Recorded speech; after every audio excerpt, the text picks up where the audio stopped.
starts with shorting of the stock. The market maker now needs liquidity. The market maker sees the direction that X stock is moving in, we'll say AMC. So what do? Now, let me use you for an example. You see the direction the market's moving in and you don't want to lose any more money. So you start playing mind games with yourself. You see, okay, right now AMC is at $39.40. Then it bounces to $38. Then it goes back to $39.40, back to $38. I did a video on this part the other day. So you know the next support level is $36 and you do not want to lose all that freaking money, and you're like, okay, it keeps testing that support level.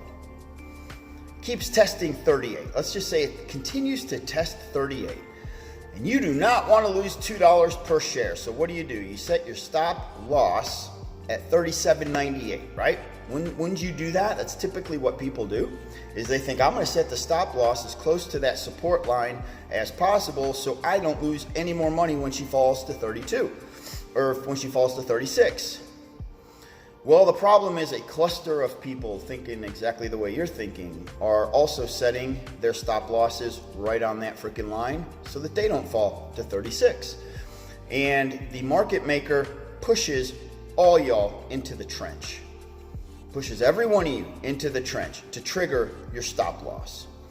So rule number one that I learned is never set your stop loss that close to a support level, to a support line, okay? So if it's $38 and you go $37.98, what you really should have done was $37.33. You want to be so far out of the trench, or $37.10. $37.12. You see what I'm saying? Go so far out of the trench that you don't get triggered. Because here's the second part of the play. You guys wonder what happens to all this dark pool money, right? You're like, oh man, why is my 400 shares, that's a small play, why is that going into the dark pool? Why are all these brokers taking all these plays and sending them into the dark pool when they could just go right to NASDAQ? They could go right to Wall Street with it. Get the play on the board. Why? Because it's another tool in their arsenal. When they need that play, they now have that play sitting in that dark pool. So let's say they want to do a quick reversal, which this happens all the time. You get snuffed out because you set your stop loss so close to the 38 support. They all get triggered. The market maker now takes all these new orders, slams them in. They get the liquidity because you've been stomped out. And all these new orders get thrown in. Problem is, market makers are all trained to think this way. They're all trained for this play, which means 1,000 different market makers are going to do the exact same freaking thing when they see the stock being shorted. They're going to use it to create liquidity, stomp you out. All of a sudden you were triggered at $37.98, and what the heck, the stock goes to right back to 40 bucks. You just got stomped out. They pulled all that money out of the dark pool, all those plays that haven't gone to NASDAQ yet, they haven't gone to Wall Street, okay? And they just used them to manipulate AMC. Now what do you have to do? You either have to wait it out or you have to buy in at a higher price, okay? So that's what's happening, is all these stop losses are being triggered, the stock's being shorted, the market maker's getting their money, everybody's getting their money but you. They're stomping you out, okay? So I just explained to you how to stop doing that. Stop setting stop losses so freaking close to support lines. The second thing, this is what I'm seeing though, in the long run or the short run. You have two ways to trigger a squeeze. You have the insane, 500 million, 600 million share volume, or you get to where it's so crazy low and the days to cover begin to spread out. You see, the lower the volume, okay, you got to take that volume and you got to look, holy cow, well, if it's 95 million shares they have to cover, and we're only trading 9 million shares a day.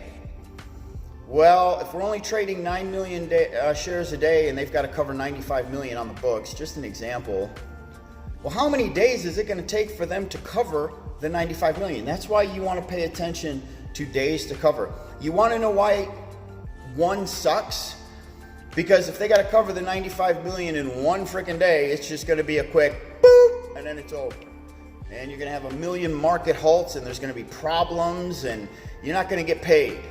You want it spread out over time so that over X amount of days, so that you have a lot of FOMO. You want a lot of chasing. So that, hey man, you bought in at $10 frickin' and this thing gets FOMO'd over the course of 4 or 5 days or 6 days. It gets FOMO'd all the way up to $1,200, $1,500, $2,000, whatever. Just an example again. Well, you stand a better chance of cashing out at that $2,000 mark than you would if they had a cover in one frickin' day and you were up against all the market halts and the selling and the FUD and all that crap. So one day sucks, multiple days. So pay attention to days to cover, pay attention to the volume, pay attention to the amount of shares they have to cover in X amount of days. And that tells you a lot. So I believe there is a reversal coming very soon. Okay, this is the lowest volume. We start breaking that 10 and you're at 9 million volume, 10 million volume. Guys, I truly believe a reversal is happening. I'm not saying it's not gonna go any lower, because it very well could, because market makers again can continue. This could be shorted and manipulated down to say $30. Could it hit 27? It could hit 27, but I believe that could trigger the massive reversal. The massive reversal meaning not necessarily the squeeze, but this thing could blow right back up into and very close to $50 frickin'.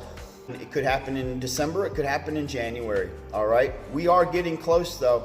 All right, guys. That's just my take. Hope that helps y'all. You guys have an awesome day. Doge Warrior out, baby. Shaboom. Peace.